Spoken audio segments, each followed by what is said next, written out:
Good morning student. Today we discuss the case 3। इससे पहले हम लोगों ने आईपीएससी नेम में केस 1 और केस 2 पढ़ चुके हैं। केस 1 में क्या था कि अगर मान लीजिए हमारे पास दिए कंपाउंड में अगर दो सब्स्टिट्यूट अगर है तो हम कार्बन की काउंटिंग उधर से करते हैं जिधर से क्या हो, सब्स्टिट्यूट को सबसे लोवेस्ट नंबर मिलता है, यानी प्रियोरिटी मिलता है, उधर से काउंटिंग करेंगे। दूसरा क्या केस था, हमने बताया था कि दूसरा केस हमारा ये था कि अगर आपका सब्स्टिट्यूट और आपका डबल बॉन्ड दोनों अगर एक साथ कंपाउंड में प्रेजेंट हो तो हम प्रियोरिटी किसको देते हैं, डबल बॉन्ड को। यानी कार्बन की काउंटिंग हम उधर से स्टार्ट करते हैं जिधर से हमको क्या मिलता है, डबल बॉन्ड को प्रियोरिटी मिलती है। ठीक है, डबल बॉन्ड को प्रियोरिटी मिलती है। और केस 3, अब केस 3 की अगर हम बात करेंगे तो केस 3 में हमारा क्या है कि when double bond and the triple bond both are present in compound and we counting number of carbon in which side double bond are gets lowest number। अब देखिए यहाँ पे केस 3 है कि when double bond and triple bond both are present in compound in the compound and we counting the number of carbon in which side double bond gets lowest number। जैसे example हमने लिया है CH3 CH, फिर एक side chain, फिर CH double bond CH, CH2 C triple bond और CH। यानी देखिए यहाँ ट्रिपल बॉन्ड डबल बॉन्ड दोनों दिया है तो हम कार्बन की काउंटिंग उधर से करेंगे जिधर से डबल बॉन्ड को लोवेस्ट नंबर मिलेगा। ठीक है, तो इधर से करेंगे 1 2 3 4 पे मिल रहा है, यहाँ देखिए 1 2 3 पे मिल रहा है, तो इधर से करेंगे 1 2 3 4 5 6 और 7। दूसरे पे देखिए साइड चेन 2 मेथिल 6 कार्बन की चेन, सॉरी 7th की हेप्ट 3 इन 6 आइन, तो इसका नाम क्या हो जाएगा, 2 मेथिल हेप्ट 3 इन 6 आइन, ये कंपाउंड का नाम है। ठीक है, अब देखेंगे अगला केस। केस 4 आपका है कि when substitute double bond and functional group present in the compound then counting number of carbon that side in which side functional group get lowest number। तो अगर मान लीजिए एक ऐसा कंपाउंड आपको दिया जिसमें सब्स्टिट्यूट भी हो, डबल बॉन्ड भी हो और आपका अगर फंक्शनल ग्रुप भी हो तो हम प्रियोरिटी फंक्शनल ग्रुप को देते हैं। हम कार्बन की काउंटिंग उस साइड से स्टार्ट करते हैं जिस साइड से हमको फंक्शनल ग्रुप को लोवेस्ट नंबर मिलता है। ठीक है, एक एग्जांपल लेके इसको समझेंगे हम। ये देखिए CH3 CH side chain CH2 CH double bond CH और CH2OH। यहाँ पे देखिए हमारा फंक्शनल ग्रुप भी है, डबल बॉन्ड भी है और सब्स्टिट्यूट भी है। तो हम कार्बन काउंटिंग उधर से करेंगे जिधर से फंक्शनल ग्रुप को लोवेस्ट नंबर मिलता हो, 1 2 3 4 5 और 6। तो 5 पे देखिए CH3 ग्रुप लगा है तो 5 मिथाइल हेक्स 2 इन 1 ऑल। दूसरे पे डबल बॉन्ड इसलिए दूसरा पोजीशन इनका और पहला ऑल का, तो कंपाउंड का नाम हो जाएगा 5 मेथिल हेक्स 2 इन 1 ऑल। ठीक है, अब इसके बाद हमारा लास्ट केस है, देखेंगे वैरायटी में, रूल्स में कह सकते हैं। When two functional group are present in the compound then functional group behave main functional, यानी one functional group behave as main functional group and another behave as side chain, then write suffix of main functional group and prefix of side chain functional group and counting number of carbon in which side main functional group get the lowest number. अब जैसे इसमें दो functional group दिया है तो इस functional group के अलावा उसमें साइड चेन भी हो सकता है, डबल बॉन्ड भी हो सकता है, ट्रिपल बॉन्ड भी हो सकता है, कुछ भी हो सकता है। तो इस पर आप देखेंगे प्रियोरिटी ऑर्डर में जो मेन फंक्शनल ग्रुप होगा उसी को हम प्रियोरिटी देंगे और काउंटिंग उधर से करेंगे जिधर से उसको लोवेस्ट नंबर मिलता हो। ठीक है, तो एग्जाम्पल के लिए हम देखेंगे, हमारे पास एग्जाम्पल है CH3 C, फिर दोनों तरफ साइड चेन, फिर CH2, फिर CH, यहाँ OH देखिए ग्रुप लगा हुआ है, CH2 C डबल OH, ये हमारा एक कंपाउंड है। अब इसमें देखिए साइड चेन भी है और दो फंक्शनल ग्रुप है, तो इसमें जो कार्बोक्सिलिक एसिड है ये मेन फंक्शनल ग्रुप की तरह बिहेव करेगा और जो आपका एल्कोहल है ये साइड चेन की तरह बिहेव करेगा। तो इसका मेन फंक्शनल ग्रुप का सफिक्स लगेगा और इसका प्रीफिक्स लगेगा एल्कोहल का। तो कंपाउंड की काउंटिंग करेंगे, 1 कार्बन की 1 2 3 4 5 6। अब देखिए 5 पे दो रेडिकल लगे हुए और यहाँ पे एक साइड चेन देखिए है, तो अब इसको लिखेंगे, इसमें अल्फ़ाबेटिकली ऑर्डर में भी अरेंज करते हैं जो सब्स्टिट्यूट होते हैं। तो अल्फ़ाबेटिकली ऑर्डर में अगर देखते हैं तो हमारा हो जाएगा 3 हाइड्रोक्सी 5,5 डाईमेथिल हेक्सेनोइक एसिड। कंपाउंड का नाम 3 हाइड्रोक्सी 5,5 डाईमेथिल हेक्सेनोइक एसिड।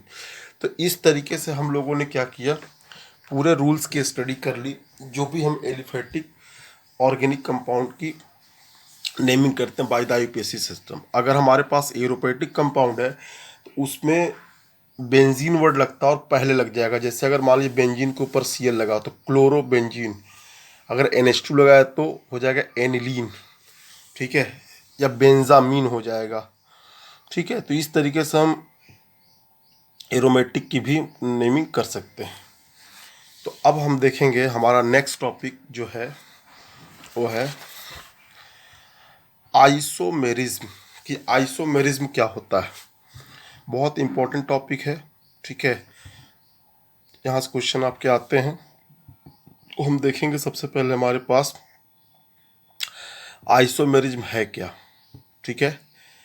तो when two compound have same molecular formula but different in structural formula, both compound are isomer to each other and this phenomena is known as isomerism.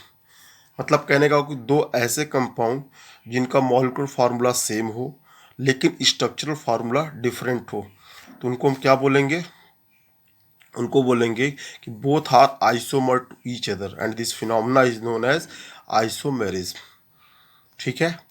तो अब isomerism को हम दो part में classified कर सकते हैं। एक हमारा है स्ट्रक्चरल आइसोमेरिज्म और दूसरा हमारा है स्टीरियो आइसोमेरिज्म। अब स्ट्रक्चरल आइसोमेरिज्म को फर्दर हम क्लासिफाइड करते हैं 4 पार्ट में: chain isomerism, position isomerism, functional isomerism और मेटामेरिज्म। और स्टीरियो आइसोमेरिज्म को हम डिवाइड करते हैं 2 पार्ट में, हमारा जियोमेट्रिकल आइसोमेरिज्म और ऑप्टिकल आइसोमेरिज्म। तो इस तरीके से हम आइसोमेरिज्म को क्लासिफाइड कर सकते हैं। तो अब एक एक करके हम देखेंगे कि स्ट्रक्चरल आइसोमेरिज्म क्या है और स्टीरियो आइसोमेरिज्म क्या है, ठीक है। तो देखते हैं। तो अब हमारा स्टार्ट होता है स्ट्रक्चरल आइसोमेरिज्म। नाम से ही पता चल रहा है कि स्ट्रक्चर्स में क्या होंगे, डिफरेंट होंगे, और आइसोमेरिज्म मतलब दो कंपाउंड होंगे। तो स्ट्रक्चरल आइसोमेरिज्म का मतलब होता है कि when compounds having the same molecular formula but different structural formula, compounds are isomer to each other and this phenomena is known as structural isomerism। कि ऐसे दो कंपाउंड जिनका मॉलिक्यूलर फार्मूला सेम हो लेकिन स्ट्रक्चरल फार्मूला क्या हो, different हो, तो हम उनको क्या बोलेंगे, हम उनको बोलेंगे कि these compounds are isomer to each other and this phenomena is known as isomerism. और स्ट्रक्चर में डिफरेंट है इसलिए इनको बोलेंगे स्ट्रक्चरल आइसोमेरिज्म। तो structural isomerism classified as follow. तो स्ट्रक्चरल आइसोमेरिज्म को हम फर्दर क्लासिफाइड करते हैं, ठीक है, 4 पार्ट में। पहला हमारा है चेन आइसोमेरिज्म, दूसरा हमारा है पोजीशन आइसोमेरिज्म, तीसरा हमारा है फंक्शनल आइसोमेरिज्म और चौथा हमारा है मेटामेरिज्म, ठीक है। ये 4 हमारे ग्रुप हैं जिनमें इसको हम क्लासिफाइड कर सकते हैं, ठीक है। तो अब एक एक करके हम देखेंगे। सबसे पहले हम देखेंगे इसमें चेन आइसोमेरिज्म क्या है। तो चेन आइसोमेरिज्म का मतलब कि when 2 or more compounds having same molecular formula but different in carbon skeleton is known as chain isomer and this phenomena is known as the chain isomer। क्योंकि ऐसे दो compound जिनका मॉलिक्यूलर फार्मूला तो same हो, when 2 and more compound have saving molecular formula but different in carbon skeleton। Carbon skeleton का मतलब कि carbon के स्ट्रक्चर्स में यानी अटैचमेंट ऑफ एल्काइल ग्रुप जो होंगे कार्बन से उसमें डिफरेंट होंगे, ठीक है। इसी की वजह से चेन में डिफर आएगा, तो इसी को बोलेंगे चेन आइसोमेरिज्म, ठीक है। अब इसका हम एग्जांपल देख लेते हैं।